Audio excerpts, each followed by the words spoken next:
જો આ દાખલો કેમનો ગણો તો કે 5 + વર્ગમૂળ 7 છે 2 + વર્ગમૂળ 5 છે. તો તમને એક નિત્યસમ લખાયેલું તેમાં હતું આવું નિત્યસમ પહેલા લખાવું છું દાખલો નથી ગણાવતો. નિત્યસમ કઈ આવું હતું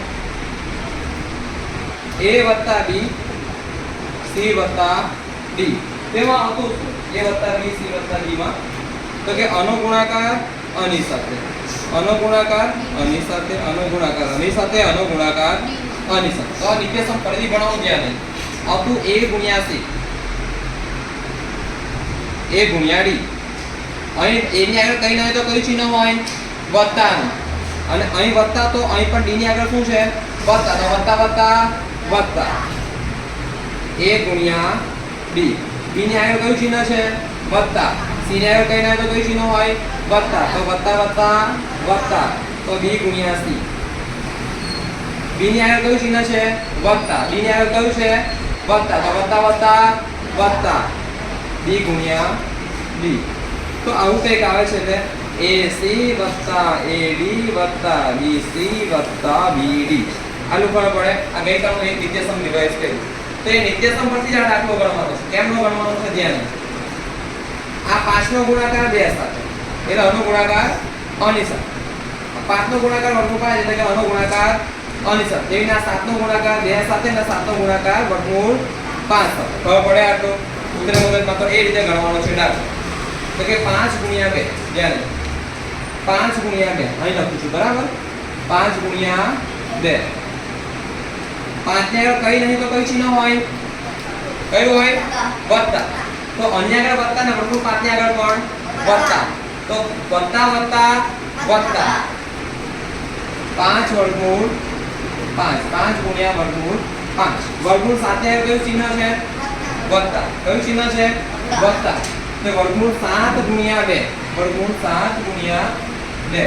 જો ફરીથી ધ્યાન આપો વર્ગમૂળ 7 ને કયું ચિહ્ન વત્તા 2 ને કઈ નહીં તો કયું ચિહ્ન વત્તા તો વત્તા વત્તા વત્તા.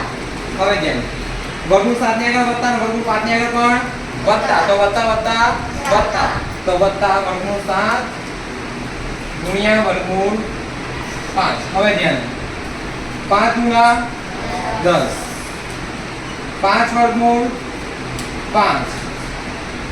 હવે દેખો વર્ગમૂળમાં પહેલા સંખ્યા નોર્મલ આવે આખી અને પછી વર્ગમૂળ વાળી સંખ્યા આવે. તો પહેલા આવશે 2 વર્ગમૂળ 7 × 2 તો પહેલા 2 આવશે પછી શું આવશે વર્ગમૂળ 7 અને આ અલગથી તો કે વર્ગમૂળ 7 × 5. અહીં ધ્યાન 10 + 5 વર્ગમૂળ 5 + 2 વર્ગમૂળ 7 + 7 પંચા 35 7 પંચા 35. ઓકે આ નોર્મલ રીતે આ જવાબ આવી ગયો છે. ઓકે દેખાય છે કમ્પ્લીટ. Okay start. જો આ તમારો જવાબ આવી ગયો છે. ફરીથી સમજાવું છું ધ્યાન નહીં ફરીથી સમજાવું પ્રોપર ધ્યાન નહીં. ધોરણ 9 અને 10 10મા ધોરણને બેઝિક છે. ધોરણ 9 ને આ શરૂઆત છે પણ ધોરણ 9 ની શરૂઆત ધોરણ 8 માં થઈ ગઈ છે. ત્યાં ધોરણ 8 નું રહ્યું આ તમારું પ્રૂફ. ખબર પડે છે કોઈ પણ વસ્તુ પ્રૂફ વગર નહીં ગણો. જેટલું પોસિબિલિટીઝ જેટલો ટાઈમ હશે તેટલું તમને સમજાવીશ અંદર ઉતરાવીશ બરાબર. તો દેખો ફરીથી અનુગુણાકાર આની સાથે તો 5 × 2 = 10. આ 5 નો ગુણાકાર વર્ગમૂળ 5 સાથે તો કે 5 વર્ગમૂળ 5. આ વર્ગમૂળ 7 નો ગુણાકાર 2 સાથે તો કે 2 વર્ગમૂળ 7. આ વર્ગમૂળ 7 નો ગુણાકાર 5 સાથે તો કે વર્ગમૂળ 7 × 5.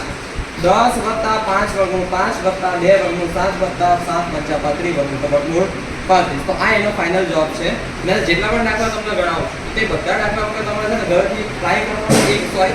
એક વાર આખો લખી નાખવાનો છે દેખીને સમજવાનું છે પછી બીજી વાર મોઢે લખવાનો ટ્રાય કરવાનો. એને 2 વાર દાખલા લખવાના છે અને કાલે જેટલા પણ લગભગ આજે થાય 7 થી 8 દાખલા થશે તે બધા દાખલા ઘરે જઈને મોઢે લખવાના છે બરાબર. એક વાર તો દેખીને લખવાનું છે ને એક વાર મોઢે લખવાનું. અહીં અમે ફરીથી 8 થી 8 દાખલાનો ટેસ્ટ આપી દેવાનો છે. મને નહીં ખબર કે કેટલા દાખલા થશે બરાબર.